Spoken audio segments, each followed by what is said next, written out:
Hey, what is going on everyone? It's me, Mr. Mario, and today I'm going to be showing you all how you can easily install plugins on your PlayStation Vita or Vita TV or PlayStation TV using Autoplugin. Now, first of all, this is going to assume that you have already modified your Vita with HENkaku or h-encore and you have an exploitable console. If you don't know what I'm talking about or you haven't done any of that, I'm going to link my tutorial down below in the description where it will show you how to take a Vita that is on firmware 3.68 or lower and modify it with the proper things. Now, if you have already done this, you will be a little bit familiar at least with plugins and how to set them up on the Vita.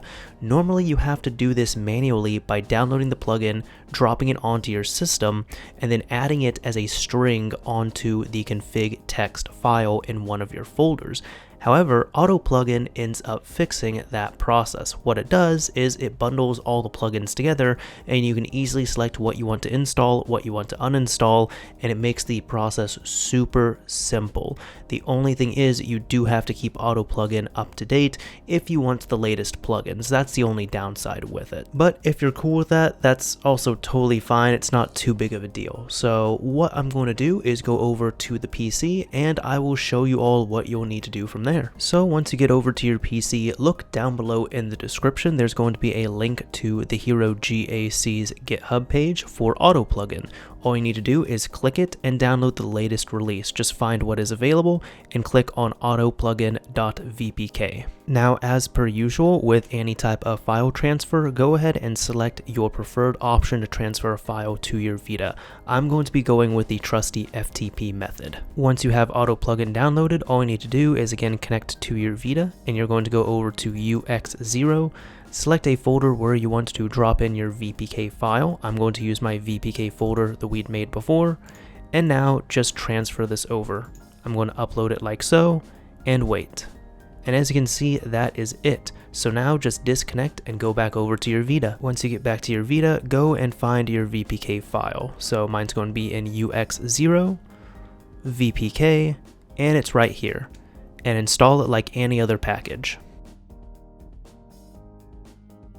And that's it. Now, if you want to add more plugins to this, like let's say some of the plugins you use have been updated, all you need to do is go through the exact same steps, drop the VPK on here and install it, and it will update your current installation of it to add or update any of the existing plugins. But with that done, all you need to do is press triangle, delete, and delete the file.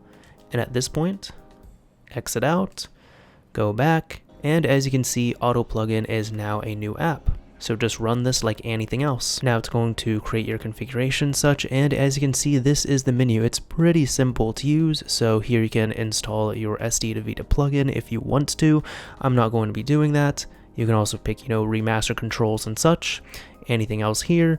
But here is the big section. You want to go to install plugins, and from here, these are all of the plugins that you have available. So one thing you want to pay attention to in the top right corner, as you can see, there's options for UX0 and UR0. You can press the L and R buttons to swap between those if you want to. However, I'm not going to be doing that. I'm going to install everything to UR0, which I highly recommend to everyone on here. So let's go ahead and select a few plugins that we can install. One thing here is too, this is only going to do the installation of it and the uninstall as well too if you choose to do that. So you still need to look up how to use these plugins. If there's any extra configuration, you still need to mess with those configuration files. But this is just going to make the install of it much easier. So first of all, this would actually be pretty useful. DS motion. Let's go ahead and pick something. So when you pick something, press the X button. And as you can see, it will say it has been installed. I'm also going to install PSV VSH menu so I can demonstrate that to you all. I'll put vFlux on here because I do like Flux on my computers. And finally, let me also do custom warning version 2. And I'm going to put a custom warning in here.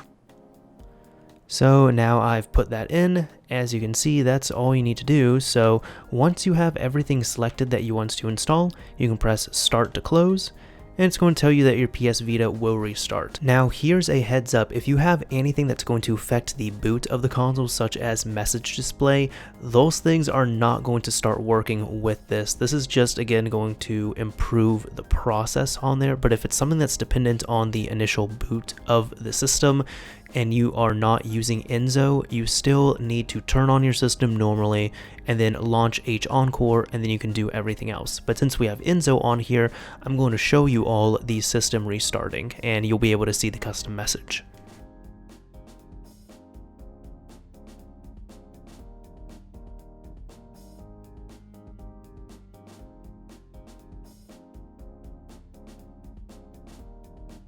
So as you can see, it showed our custom message on boot, and let's go ahead and get into a game, and I'll show you all the VSH plugin here. So I'll go ahead and do this with Flower, for example. So for this plugin, for example, what you need to do is you need to press LR and either start or select at the same time.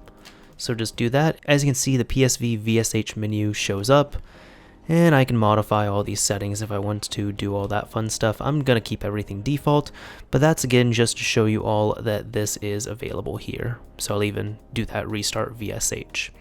And that's about it. Now let's say you want to uninstall any of your plugins or need to manually remove any of these. Well, first of all, if you want to manually remove something, you can still go into your system and edit your config.txt file. But if you want to do it easily through Autoplugin, all you need to do is start it up,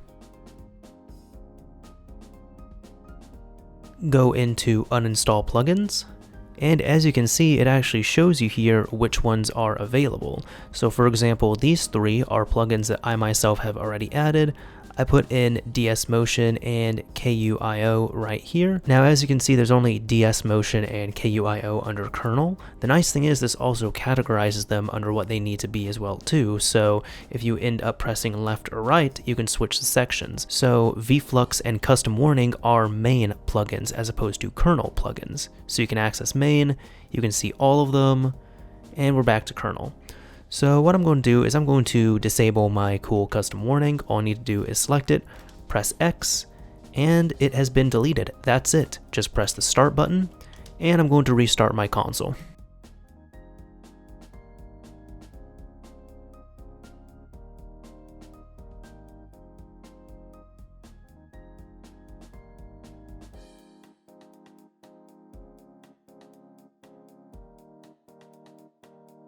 As you can see, it restarted just fine. We no longer have the cool custom boot up, but that is it. So again, that is how you can install and set up and install and uninstall plugins using Autoplugin.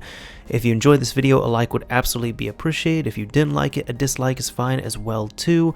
But also, I want to say a big thank you to not only the developer here, but also all the people who had recommended this as well too. This has been a great tool, so I figured I would make this video and help out any new modded Vita owners here. Anyways, this is Mr. Mario signing off. Thank you all for watching, everyone. If you enjoyed this video, a like would absolutely be appreciated, and if you didn't like it, a dislike is fine as well too.